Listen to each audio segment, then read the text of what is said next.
Hello friends, thank you for watching this video. I am Mohamad and today we're going to be exploring minimal APIs and we're going to be seeing how easy it is in order for us to create minimal APIs within .NET 8. So let's get started. So what we're going to be doing here is we're going to be using the terminal to create our minimal API and we're going to put .NET new web API and I'm going to call it sample user API. Perfect. So now that has been created, I'm going to open Rider. So now that our application has opened in Rider, we can see how small it is to have a minimal API project. So all we can see here is we have one single file called program.cs, and inside this program.cs we're going to have all of the code needed in order for us to run our API, which is pretty straightforward.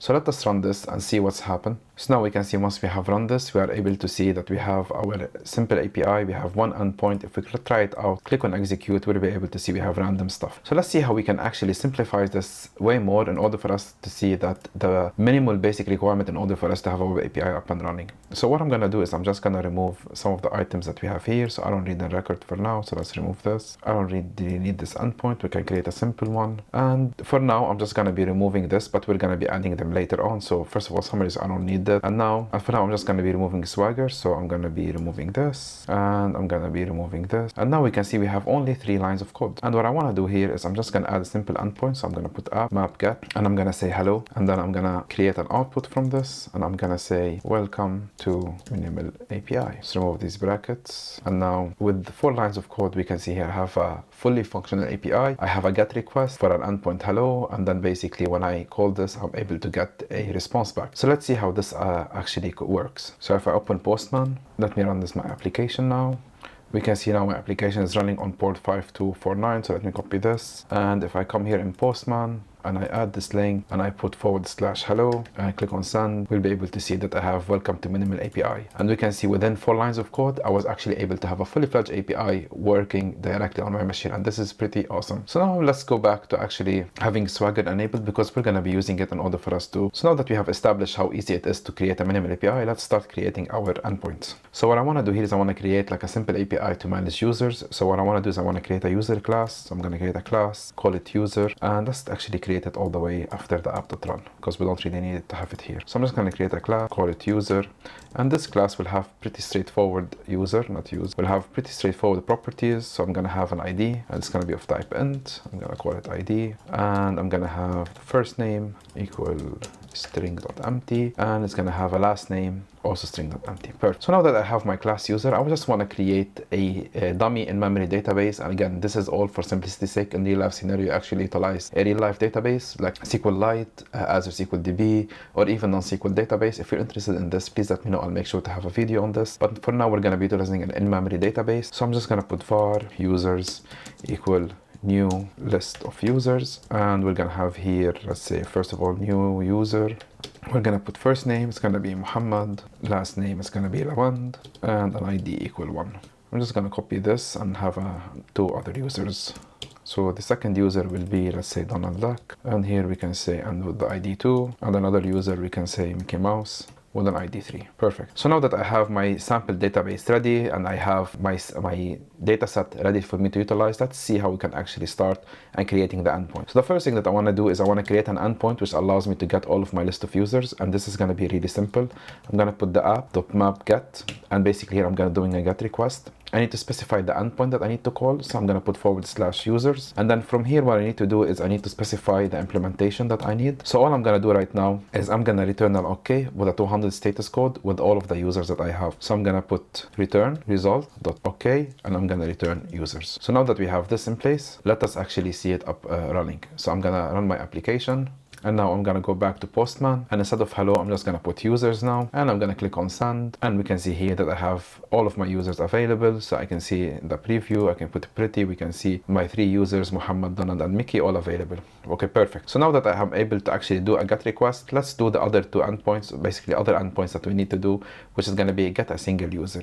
So for that, we're going to be also doing the stop my application for now. And I'm going to put app.mapget. I'm going to use the same pattern. So /users. I forgot the users. Then I'm going to here specify the ID that I need in order for me to get a specific user. And then what I want to do is I want to put int ID, and this is going to be the parameters that I'm going to be utilizing. And then all I'm going to do here is I'm going to specify my request body. So here I want to do is basically I want to search the list of users in order for me to find my current user that I'm looking for. So I'm going to put var user equal users dot first or default, and then I'm gonna specify the conditions. So when I'm gonna say x.id equal id, and then I'm gonna say if user equal to null, I'm gonna return not found. So it has to be result dot not found. I'm gonna say user does not exist. And if everything goes into plan and we're able to find the user, I'm gonna put return results dot okay, and I'm gonna return user. Perfect. So now let's try this out. Let's run my application again, and let's go back to Postman. So here what I want to do is I want to actually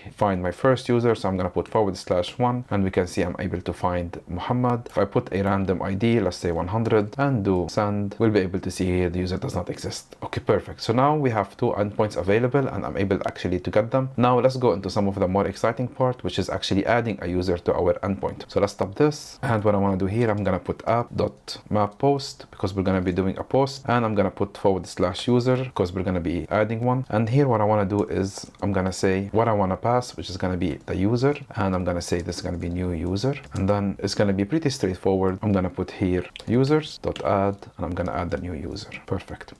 So now once I have done that, we want to do basically now return result dot created, and then here basically it returns a 201 status code, and I can pass a parameter, I cannot pass a parameter depending however I want, but in order for us to make it as authentic as possible, I can return basically the URI for it. So it could be /users / the ID for the user that I just created. So I can utilize string interpolation, and I can put a new user.id, and then what I can do, I can return the body of the user that I want, and this is going to be the new user.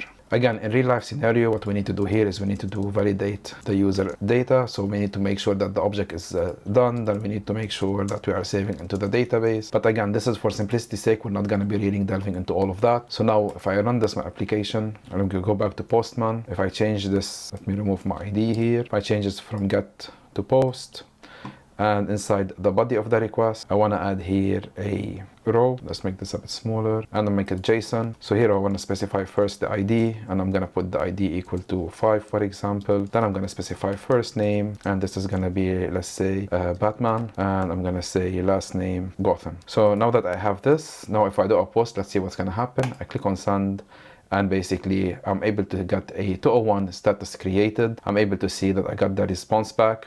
And if I do, let's copy this and create a new request and just do a simple user get, we'll be able to see here. Let me make this a bit bigger. I have Muhammad, Mickey, and I have Batman available for me. Okay, perfect. So now that I have done this, if we turn back here, let me stop this. Now we have done the 3 out of the 4 CRUD operation that we want. So now what I want to do is I want to add a delete. So I'm going to put app.map delete, and the delete is going to be pretty straightforward to the get user ID. So I'm going to put /users / the ID that I'm going to be using, and here I'm going to specify the handler, which is going to be an int ID, and then basically all I'm going to do here is I'm going to take the same logic as this. So I'm just going to copy this and put it here, and basically here what I'm saying is we're going to be looking for a user with that ID, and then if it does not exist, if it does exist, I'm going to put users.remove, and then basically I'm going to remove the user from here.